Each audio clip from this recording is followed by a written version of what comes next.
আসছো। তারপর বলেন কেমন খেলা দিলাম? তুমি তো সবসময় ভালোই খেলো। আপনি একটা জিনিস খেয়াল করেছেন কেন?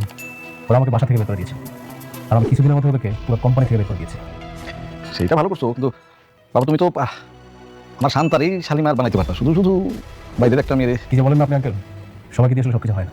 হ্যাঁ অবশ্যই। আচ্ছা শোনো, তুমি কিন্তু রাতুল বাবাদের সব কথা একদম অক্ষর অক্ষরে মেনে চলবা, ঠিক আছে? এমন আবার করো না যে ওই যে তোমার ওই যে ধন সম্পত্তির অহংকারে আবার অহংকারী হয়ে যাও না, বুঝতে পারছো? এই আপনি অনেক বেশি কথা বলেন, এরপর বেশি কথা বলে আপনার খবর আছে। আচ্ছা সরি। এই শুনুন, আপনার ওকে সম্মান দিয়ে কথা বলো। হ্যাঁ আর শুনুন, তোমার যদি কোনো কিছু প্রয়োজন হয় তাহলে ওই যে ওনার মামি আছে, বলেই নিয়ে এসে দিবে। কেন ওরা কাজে লোক? রাতু উনি কি বলছেন সব? আরে না, আত্মীয় স্বজন। শোনো, বাদ দাও না ওদের কথা। আর তুমি কি ধরনের রুমে থাকতে চাও বলো? অবশ্যই আমি যে রুমটাতে থাকবো রুমটা বিশাল বড় হতে হবে, একটা কমন ওয়াশরুম থাকতে হবে, ইভেন ওয়াশরুমে বিশাল বড় একটা বাথটব থাকতে হবে। হাত পা ছড়ায় শাওয়ার না দিলে না ফিল আসে না। তাহলে একদম ঠিকঠাক পছন্দ করছো তুমি। ওইরকম রুমেই রাতুল থাকে, ওই রুমে তুমি, অথবা আরেকটা রুম আছে সেটাতে আমি আর তোমার চাচি থাকি। মানে তাহলে এক কাজ করো, তুমি শান্তার সাথে একই রুমে ওই যে ডাবলিংটা করতে পারো। কি অসম্ভব, আমি কারোর সাথে রুম শেয়ার করতে পারবো না। কি ব্যাপার, তুমি কি চাচ্ছ আমি থাকবো নাকি? আরে না না না, এই শুনুন, আপনার আজকের মধ্যে রুম খালি করবেন। বাবাজি আমার তো কোমরে অনেক ব্যথা, বুঝছো? আমি যদি নরম বিছানা না হলে আমি ঠিক ঘুমাইতে পারি না। এই বয়সে আবার টানাটানি করাটা কি ঠিক হবে? আপনি বেশি কথা বলেন, বেশি কথা বলে কিন্তু রাস্তা মাল একদম রাস্তায় গিয়া। আসসালামু আলাইকুম প্রিয় দর্শক, আজকের পর্বে ঘটনাগুলো একেবারেই নাটকীয় মোড় নিয়েছে। একদিকে মেঘলার জীবনের সবচেয়ে বড় সত্য প্রকাশ পেয়েছে, অন্যদিকে অনেক বুঝতে পেরেছে যে পুরো বিষয়টার পেছনে গভীর ষড়যন্ত্র কাজ করছে। ঘটনা শুরু হয় যখন আলতাফ সবার সামনে দাবি করে যে মেঘলা আসলে শাকির চৌধুরীর মেয়ে নয়, সে একজন বস্তির মেয়ে যাকে সম্পদের লোভে শালিমা হিসেবে প্রতিষ্ঠিত করা হয়েছে। শুধু তাই নয়, সেই মহিলাকেও হাজির করা হয় যিনি স্বীকার করেন যে তিনি টাকা নিয়ে একটি শিশুকে বিক্রি করেছিলেন। এই বক্তব্য শুনে উপস্থিত সবাই হতবাক হয়ে যায়। সবচেয়ে বড় ধাক্কাটা খায় মেঘলা।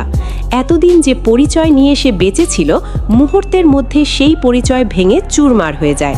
তার নিজের স্বামী অনিকও তখন তার পাশে দাঁড়াতে পারে না।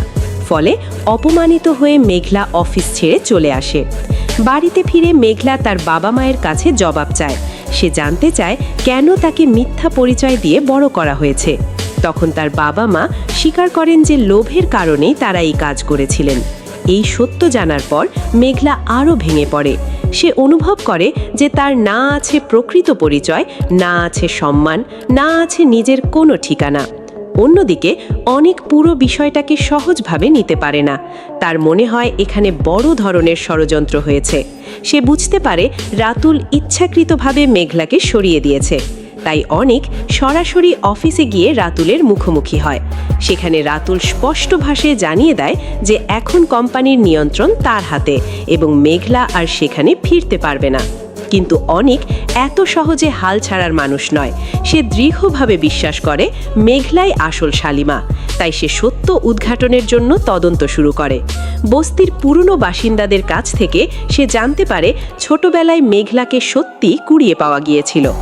এই তথ্য অনেকের সন্দেহকে আরও শক্তিশালী করে। এদিকে মেঘলার বাবা মা বারবার বিষয়টি চাপা দেবার চেষ্টা করলেও অনেক ঘোষণা করে যে সে সত্য সামনে আনবেই। যারা প্রতারণা করেছে তাদের মুখোশ সে খুলে দেবে। অন্যদিকে রাতুলের আসল রূপও ধীরে ধীরে প্রকাশ পাচ্ছে। সে নিজের স্বার্থে শান্তাকে ব্যবহার করছে এবং সম্পদের লোভ দেখিয়ে সবাইকে নিয়ন্ত্রণ করার চেষ্টা করছে। তার আচরণ দেখে স্পষ্ট বোঝা যাচ্ছে সামনে আরও বড় সংঘাত অপেক্ষা করছে। পরবর্তী পর্বে দেখার বিষয় হবে অনিক কি সত্যি প্রমাণ করতে পারবে যে মেঘলাই আসল শালিমা, নাকি রাতুলের নতুন ষড়যন্ত্র আবারও সবকিছু উল্টে দেবে। আর মেঘলা কি তার হারানো পরিচয় ও সম্মান ফিরে পাবে? ভিডিওটি ভালো লাগলে অবশ্যই লাইক, কমেন্ট ও সাবস্ক্রাইব করতে ভুলবেন না। আল্লাহ হাফেজ।